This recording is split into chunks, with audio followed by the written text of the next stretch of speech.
Hey guys, Billy Davidson here with Davidson Pressure Washing and Painting. Thanks for joining us in this video. This is a really weird case of dumpster pad cleaning. This is one of the worst ones I have done so far that I can remember. Also, I'm going to go over the pricing of this particular one a little bit towards the end of the video as we go along. And if you're interested in finding out more about cleaning some of these dumpster pads on a recurring basis, we have a small training video put together for you with a sample contract at billydavidsonvip.com. Also, you can check out the link in the description and the pinned comment below to bring you to our training page. So this one is not your typical dumpster enclosure cleaning. Most of them usually have some grease spilt in it or whatever, a little bit of trash, and it just needs a good cleaning.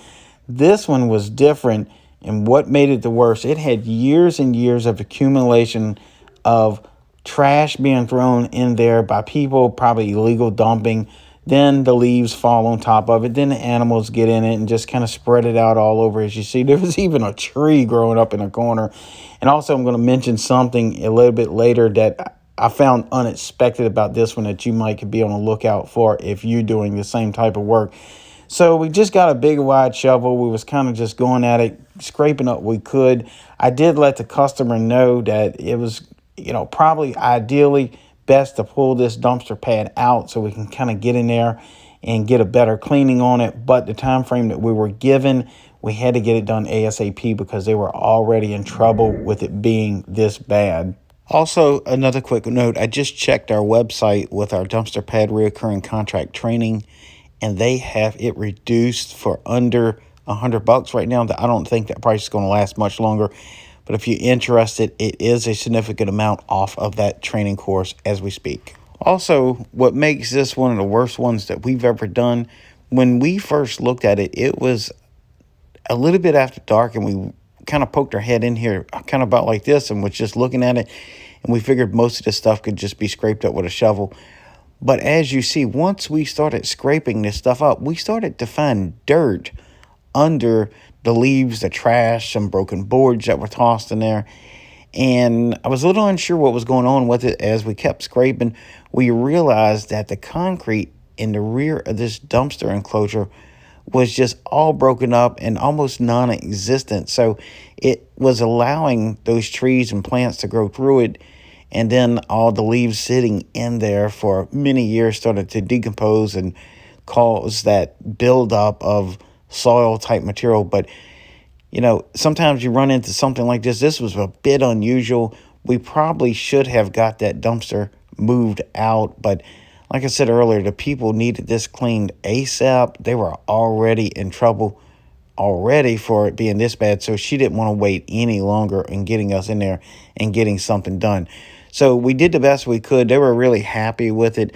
I did initially tell them that I wasn't sure what was all under that debris, and good thing I said that because that was just kind of a side thought of mine as I was talking to her. And lo and behold, we find out it was a bunch of mud and dirt back there. So at some point in the future, we're going to be doing this in a reoccurring basis. So at some point in the future, we're going to get the waste management company to pull that dumpster out so we can kind of get in there and do a little more scraping and perhaps even pour some new concrete for her. So this was one of the worst ones we've done to date so far. And I tell guys all the time, you're not going to get rich cleaning dumpster pads by no stretch of the imagination. But it can be definitely a fill-in job or two here and there for your pressure washer business, especially if you have an extra afternoon that you're not doing anything. You want to go make a few $100s. Right now, we're cleaning dozens of these each month, so it's starting to really add up to be a significant amount of revenue coming in monthly. That does take some time to build up, but you got to start somewhere. And if you can get a few dumpsters in your area using our techniques, that can definitely add a few $100s on a weekend for you. This cleaning took us almost 2 hours to do. Like I said, it was one of the worst ones that I can ever recall doing. I did charge her $375. I probably should have been a good $100 more if we'd known what we were getting into. Now, obviously, we're not going to charge that each time we come back. Also, we go over the pricing of some of this stuff in our course on our training page, so go check that out if you're looking for some pricing on it. But as we come back on a recurring basis, this will get better and better. It's going to take several cleanings.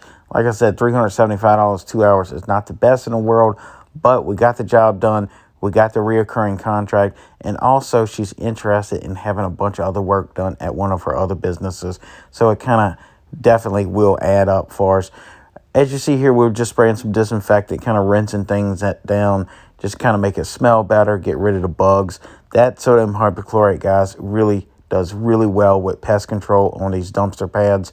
If you're cleaning them on a reoccurring basis and you're going in there treating them with the sodium hypochlorite, it really keeps it nice and clean. It holds down the rodents, the insects, and that sort of thing. So in wrapping this up, this was one of the worst dumpster pads we've ever done, and hopefully it won't be this bad next time we go back. Again, I'm Billy Davidson with Davidson Pressure Washing and Painting.